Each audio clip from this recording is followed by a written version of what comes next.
నేను ఇందాక చెప్పినట్టుగా మనకి కీమోథెరపీ ఒక్కటే కాదు, immunotherapy, targeted therapy, oral molecules చాలా ట్రీట్మెంట్స్ వచ్చినాయి. కానీ ఇవి అందరిలోనూ ఇవ్వలేము. ఎవరికి ఇస్తాము అనేది మనం క్యాన్సర్ టిష్యూ బయాప్సీ అని ప్రూవ్ చేయడానికి తీసుకుంటాము క్యాన్సర్ టిష్యూ. సో ఆ బయాప్సీ మెటీరియల్ లేదా కొన్నిసార్లు లిక్విడ్ బయాప్సీ అంటే బ్లడ్లో కూడా మనకి క్యాన్సర్కి సంబంధించిన జెనెటిక్ మెటీరియల్ దొరుకుతుంది అది స్టేజ్ 4లో ఉన్నప్పుడు.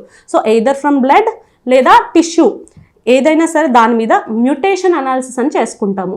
సో ఎగ్జాంపుల్ కోసం ఇప్పుడు లంగ్ తీసుకుంటే lung stage 4 క్యాన్సర్లో EGFR, AL, cross అని కొన్ని మ్యూటేషన్స్ ఉన్నాయి. ఇవి మనకి పాజిటివ్ ఉన్నాయా లేదా ఈ పర్టికులర్ పేషెంట్లో అని చూస్తాము.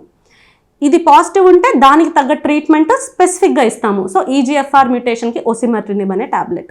సో అలా పాజిటివ్ ఉన్నవాడికి ఇస్తాము. ఇది టార్గెటెడ్ ట్రీట్మెంట్ పద్ధతి. అంటే మనకు ఆ మ్యూటేషన్ ఉంటే ఆ మ్యూటేషన్ డ్రైవర్ మ్యూటేషన్కి టాబ్లెట్ ఇస్తున్నట్టు.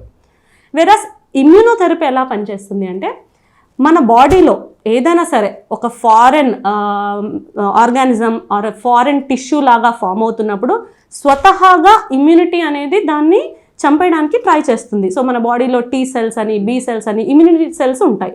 వాటిని కిల్ చేసేస్తుంది ఏదైనా అబ్నార్మల్స్గా సెల్ ఫామ్ అవుతున్నప్పుడు. క్యాన్సర్ యొక్క గుణం ఏంటి అంటే క్యాన్సర్ అభివృద్ధి చెందుతున్న కొద్దీ మన ఇమ్యూనిటీ నుండి తప్పించే ప్రయత్నం చేసుకుంటుంది. ఇమ్యూనిటీ నుండి తప్పించుకుంటుంది. ఇమ్యూనిటీని ఒక ఈక్విలిబ్రియం చెక్లో పెట్టేసి ఇమ్యూనిటీ క్యాన్సర్ని ఎలిమినేట్ చేయలేకుండా క్యాన్సర్ అనేది తయారవుతుంది.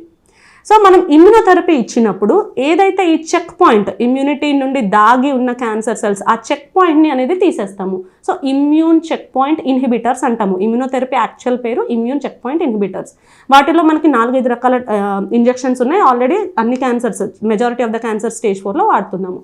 ఈ రకంగా ఇమ్యూనోథెరపీ అనేది typical side effects hair loss, infections, రక్త కణాలు పడిపోయినాయి, నీరసం అయిపోయినారు అనే సైడ్ ఎఫెక్ట్స్ ఉండవు. మన ఓన్ ఇమ్యూనిటీనే పెంచి క్యాన్సర్కి ఎగెయిన్స్ట్గా ఫైట్ చేసేలాగా తోడ్పడుతుంది.